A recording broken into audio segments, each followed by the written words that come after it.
Первые 2 года учился в таджикской школе. Башкзлусай назывался колхоз Ахунбабаева. Школа была такая. Вот как кухня-мазанка, ни штукатурки, никакой мебели нет. Земляной пол. Учеников где-то человек 7 было, наверное, если не меньше.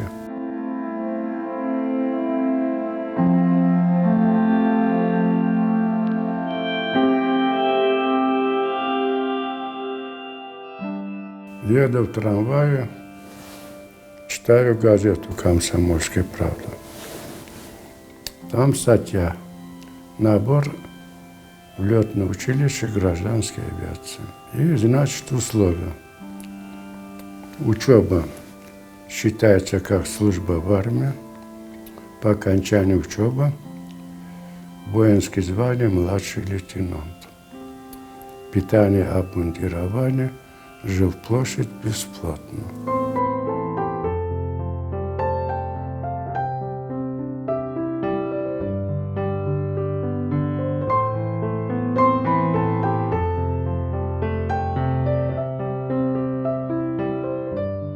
Начиная от Шанхая и кончая Лиссабоном, почти что во всех крупных городах был. Германия, Югославия, Бельгия, Голландия. А первый раз в Хельсинки попал.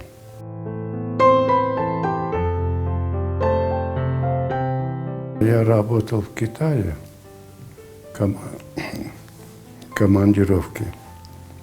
И на разбеге в самолете один двигатель сгорел.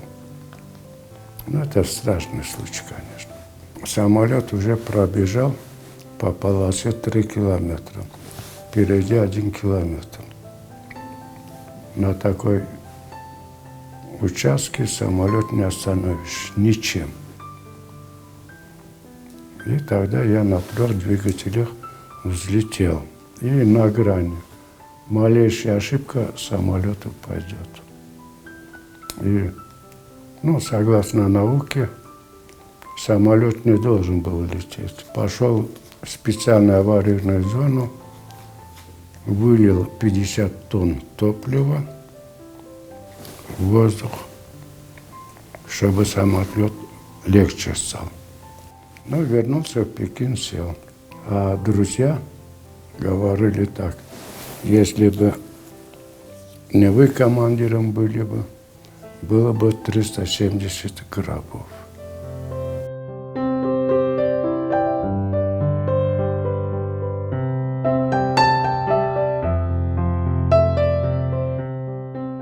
Первый раз я в Крым приехал в 1965 году.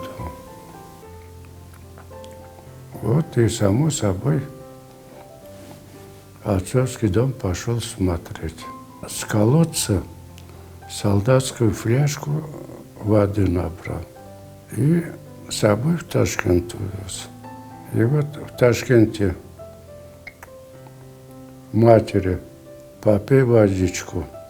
Вот попила немножко, остановилась, сразу спрашивает: откуда воду взял? Я говорю: с колодца. Так она запомнила вкус своего колодца в Алуште. И узнала. Я был потрясен. И после этого, весь день плакала. А я себе говорю: дурак, зачем ты принес, чтобы мать весь день плакала?